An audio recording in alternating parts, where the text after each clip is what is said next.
When we gave back to her, we noticed that she's not having us. I've not seen a such thing in my life before.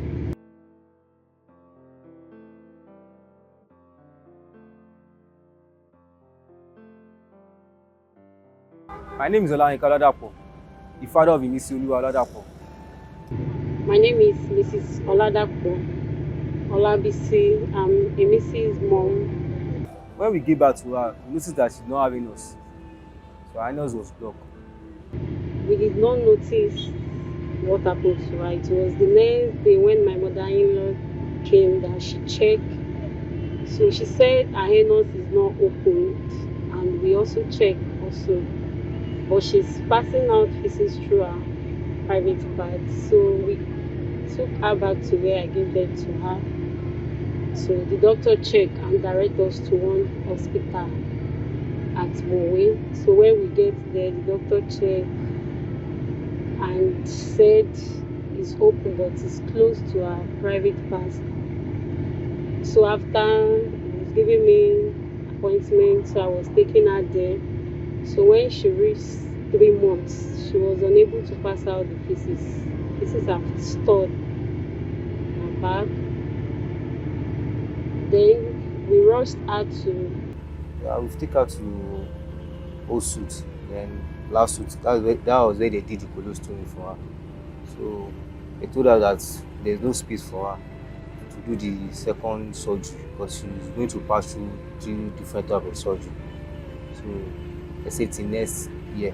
And then we noticed that she's having a lot of infection.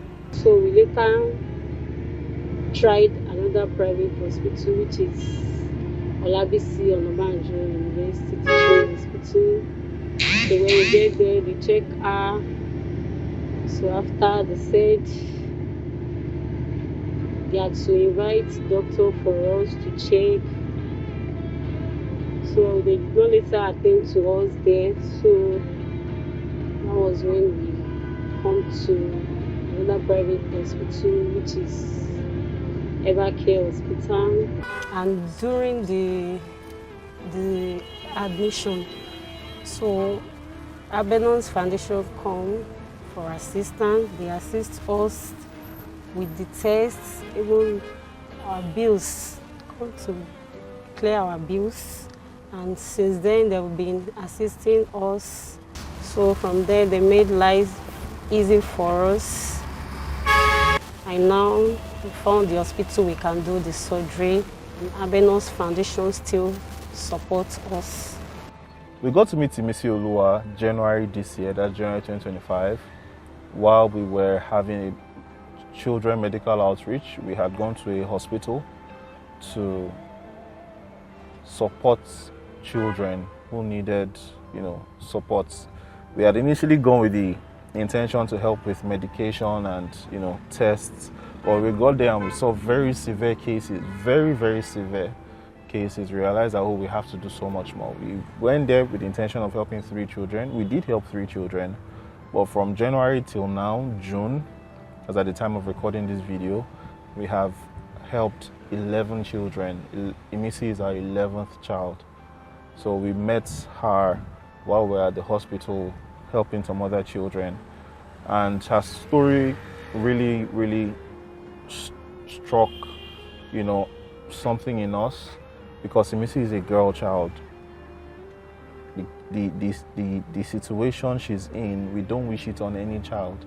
And the bigger picture, she should become a mother.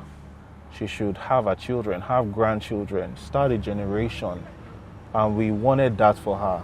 So it was even beyond just fixing what was wrong, but looking ahead and saying this girl deserves a normal, pain-free childhood, and she deserves to grow up to become a mother, have her children, have grandchildren, grow old and be happy. So we decided that, we're going to do everything within our power to help her. The hospital at the time, there were a lot of surgeries, so they couldn't book her in for the remaining 2 surgeries. And we just said we have to take her out to, get it done quickly. There were a lot of issues she was having because she hadn't done the remaining surgeries. The first surgery was done very well at that hospital. Kudos to the hospital, because that's where we've supported the other 10 children. right? So we just had to take her out because waiting till January 2026 for the second surgery, we didn't know when the third surgery was going to happen. And I believe the mother has even mentioned that it was affecting her eyes. There were so many other complications and we just couldn't wait. So the sacrifice meant paying times 10 of what we would have paid at the previous hospital, but it's totally worth it. It's totally worth it because I mentioned earlier, she deserves a pain-free, normal childhood. She deserves to be a girlfriend. She deserves to be a wife. She deserves to be a mother, a grandmother, a great-grandmother. She deserves to start a family and lead generations. And that's what we are gunning for Imisi, to ensure that she achieves all of this and even more. I've not seen a such thing in my life before. It's not very easy. When she's crying like that means she wants to poo, and so I will have to insert the catheter into her and inject in water to make the poo dissolve before she can pass out the feces. And I'm not happy with it at all. And after this colostomy too, it's not easy for me doing it. It's not easy at all. The challenge is that we need money for her to complete the surgery. But this is the second one, and she's still going to do the third one, the third surgery. They're charging us 3,300,000 for the surgery, which is only the second surgery. And the third one is still there.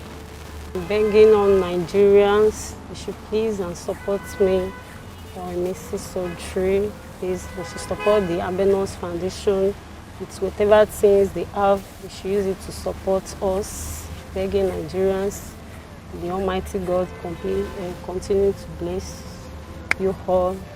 Aside from the surgery, Imisi's needs will still continue because there's something we call post-surgery care.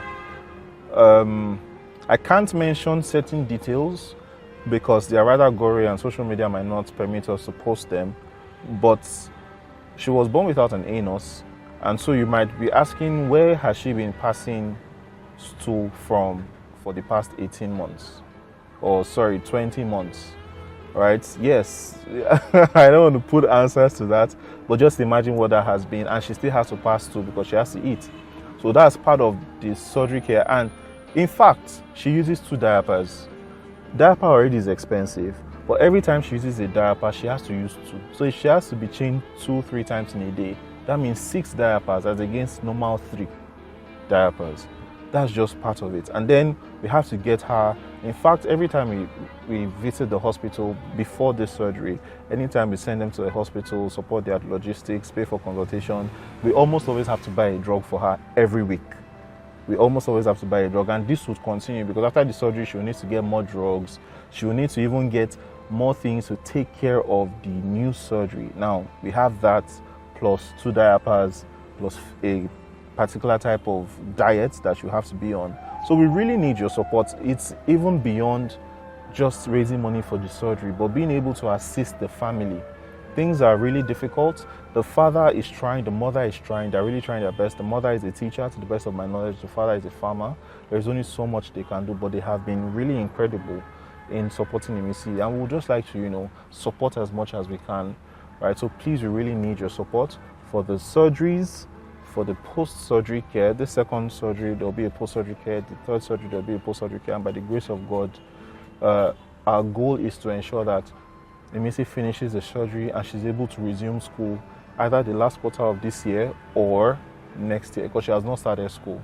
So we are quite positive that when she's done with that, we can enroll her in a school and she can, officially resume childhood like she should.